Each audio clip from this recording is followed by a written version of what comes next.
One of the gifts we are given in a circle of trust is a chance to see how abnormal violence is.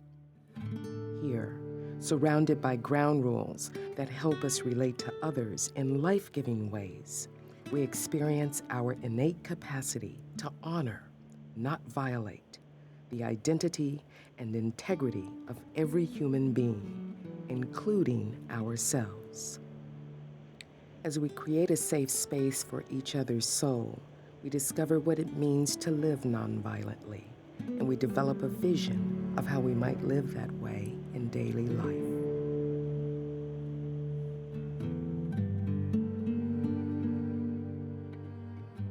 It's not just in relation to war in the world, as important as it is that we take a nonviolent position towards problem solving on a global scale, I believe, but that the workplace, which is the battlefield of many people's lives in the sense that it's where they feel their identity and integrity threatened so often, as that doctor does who said to me a few months ago, I work in a situation where every day they have me right on the edge of violating my Hippocratic oath.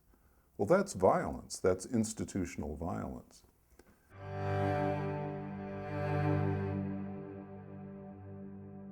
That we understand that violence isn't something we do only with bombs and bullets or with punches and kicks, but we do it institutionally, we do it verbally, we do it in our relationships to each other. By what? By violating the integrity of the other person's soul. How do you keep from violating the integrity of another person's soul? I think you start by learning to honor the integrity of your own. You cannot give to another person what you don't give to yourself. It's just impossible. Nonviolence means a commitment to act in every situation in ways that honor the soul. In circles of trust, we begin to see how the principles and practices of the circle can be exported to other parts of our worlds, to the family, the neighborhood, the workplace, and the public arena.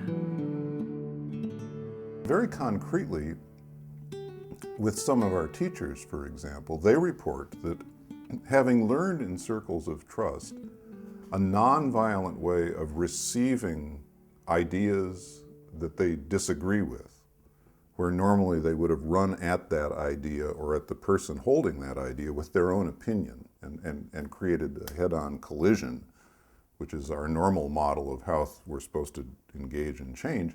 They learn instead to be receptive, to be open, to turn to wonder about where this comes from in this person's life, and then to ask an honest, open question, which not only helps hear that other into deeper speech, but sometimes will help me, the questioner, hear that there's more that we have in common than I thought at first blush.